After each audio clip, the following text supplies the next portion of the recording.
মানে টাকাটা এত পাতলা করছে, মানে নতুন আসল টাকা না মানে মানুষ বুঝবে কি হবে? না এটা তো ই লাগে না, এটা নকল মনে হয় না, জাল মনে হয় না, এটা দাম মনে হয়। কিন্তু এখন মানুষ আসল নোট বুঝবে কি হবে? দাম এইটা কি মসজিদ না? না, এটা হচ্ছে আপনার স্মৃতিসৌধ। কোন টাকায় বলে এই দেশে ওই 200 টাকার নোট, 20 টাকার নোটে।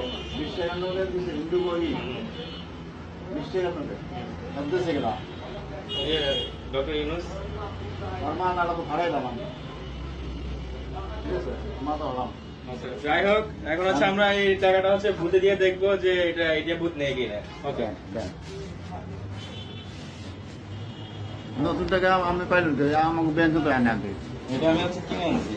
আনছে আর ভাই কি শখে শখে তো ওকে, লাখ এখন দেখার বিষয় টাকাটা বুথ নেই কিনা দেখি। নেবে নেবে নেবে কিন্তু ওই টাকা থেকে এটা না, অনেকগুলো দোকানে গেছি, চাই দোকানে গেছি, 2-3টা চাই দোকানে গেছি, বিকাশ দোকানে গেছি, কোথাও দেয় না। কোথাও এটা আমার দেয় না, নোটটা কেন আমি কি বাদ দিয়ে দেবো? তিনটা দিয়া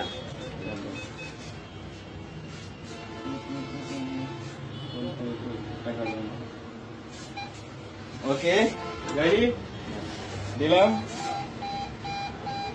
ওকে, কনফার্ম। যে নতুন টাকা দিতে আসে দেয় না কিনা নতুন টাকা ওই এই কি হলো? নেবে না ফেরত টাকা সংগ্রহ করুন। টাকাটা এটিএম বুথ নেই নাই, না নেবে না শোন শোন এই টাকা এটিএম বুথ নেই নাই, তাহলে এটা কি করবো? এটা কি জাল নোট? না, এটা নতুন টাকা 1100 টাকা দিয়ে কেনা হয়েছে গুলিস্তান থেকে। তাহলে তবে এটিএম বুথ দিচ্ছে না কেন? এটা এখন প্রশ্ন। এখন আমি এটিএম এর লেনদেন করবো কিভাবে?